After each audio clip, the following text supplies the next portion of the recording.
Bonjour maître, comment allez-vous? Très bien, en pleine forme. Alors aujourd'hui, nous allons parler du fameux don d'usage. Nous venons d'entamer cette nouvelle année et nous sommes passés par ces fameuses fêtes de fin d'année où il est de coutume de faire certains cadeaux.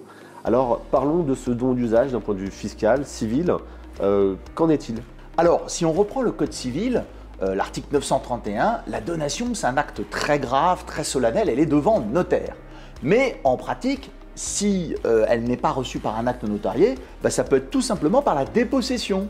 Vous avez donné le bon exemple, le don d'usage, c'est une grand-mère qui fait plaisir à ses petits-enfants par quelques sous-sous dans les chaussettes, sur l'arbre de Noël. Donc ça, c'est le cas classique du don d'usage. Néanmoins, effectivement, il obéit à un régime très souple, puisque c'est simplement la dépossession, pas de formalisme particulier, et ensuite, on n'en tiendra pas compte dans le cadre de la succession. En principe, voilà, c'est une petite somme qui fait plaisir à une occasion festive. On a parlé de Noël, mais ça peut être aussi un anniversaire, la réussite d'un examen, voilà, un grand événement de la ville, et qui va permettre, comme ça, de faire plaisir à l'autre. Et que dit la jurisprudence de ce côté-là?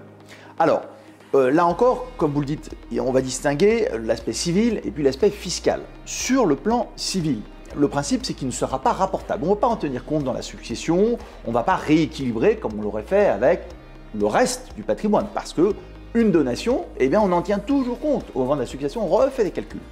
Sur le plan fiscal, la réponse est délicate. Elle est délicate parce que, par exemple, s'il n'y a pas de lien de parenté entre vous et moi, et que vous m'instituez légataire de votre patrimoine, eh bien, que va-t-il se passer?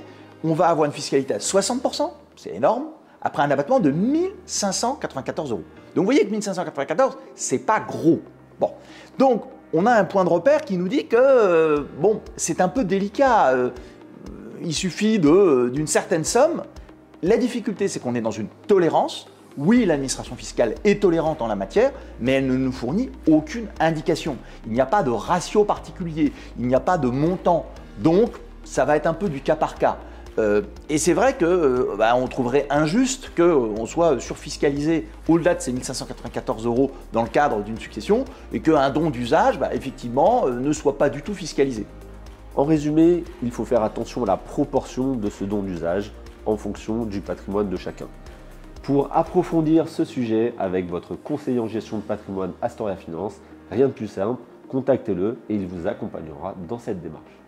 Merci maître. Merci, avec plaisir.